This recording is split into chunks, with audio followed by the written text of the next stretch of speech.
So in this video, I would like to talk about who is God, and to explain to you that you're God, actually. So I'm going to dive straight into it. I would say that life is the unmanifest manifesting itself. You are the unmanifest because the unmanifest is there before everything else. Something that is there before everything else must be everything else.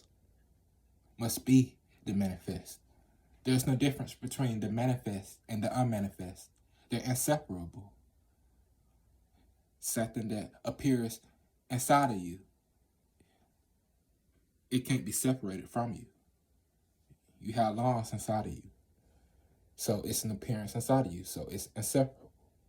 So before there's creation, there was the unmanifest, meaning no form, formless. That would mean that the formless, self and the physical self are one and the same. If you don't consider yourself right now to be the body or the mind, you become nothing. And you see that there was nothing before, your physical body, right? And you see that you still have a physical body. Creation happened, or you could say, this nothingness or this unboundedness took on a form. So that validates itself as being real, the fact that it took on a form to begin with. And not just your form, it is all the forms on this planet. That would mean that it's not limited. There are so many grains of salt on this planet, so many stars in outer space. How can we say that this is limited, that we will die and become nothing one day, and nothing to show for our physical experience? That will be the end of us when there are so many stars, suns out there. There are suns out there bigger than our sun, supernovas. Obviously, whatever is taking on all these forms is not limited. And whatever is taking on all these forms took on your form as well. So you are this. Spirituality isn't to see yourself as a son of God or a child of God. It's to see yourself as God. To become one with the source means you see yourself as the source. It's not in time. Enlightenment, realization is not in time. It's not something that you gradually improve on or become in the future. You won't become the self in the future. You are that now. So you have to die now in order for enlightenment. You have to die to all the ideas you have about yourself, who you take yourself to be. The body, the mind, a thought. What are you when you go to sleep? You have no form. There's nothing to show for your day. And then you wake up to a new day. So it is obvious that it is this that takes on all our forms. It is what we all are. So we're interconnected. So this is what they're talking about when they say we're all one. We're all this, whatever this is. You don't have to have a form for it or an image for it, a name for it, or, a sort of branding.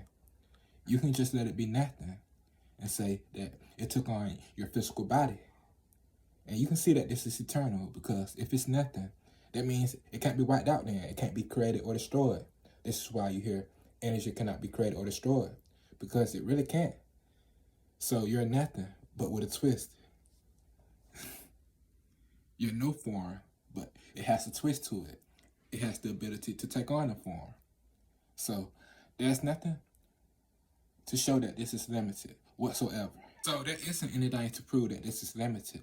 And that, when you lose your form, the formlessness or the nothingness that you are will not be able to take on another form. If you just look at the evidence of so many forms, the sun, how big the sun is, how complex a human is, how big this planet is, how big the other planets are.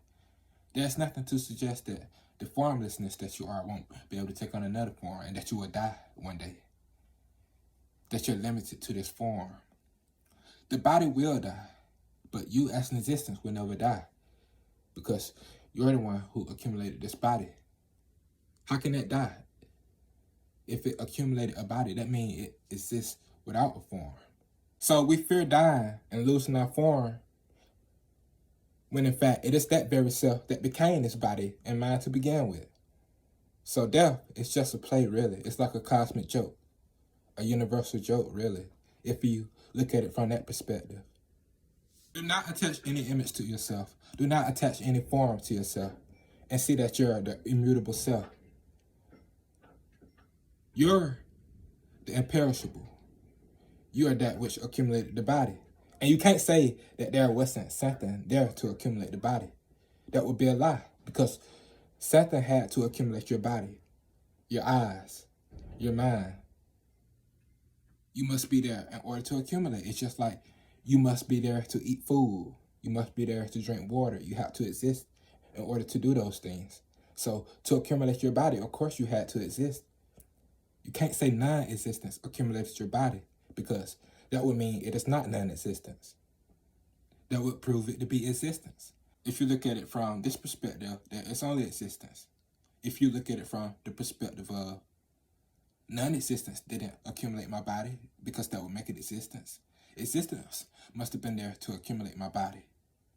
And you see that it's formless existence, because you know that there were no forms, no physical substance before, physical substance, or, physical happiness, events, time. So you see that it's immutable because it isn't any form. Thank you for watching.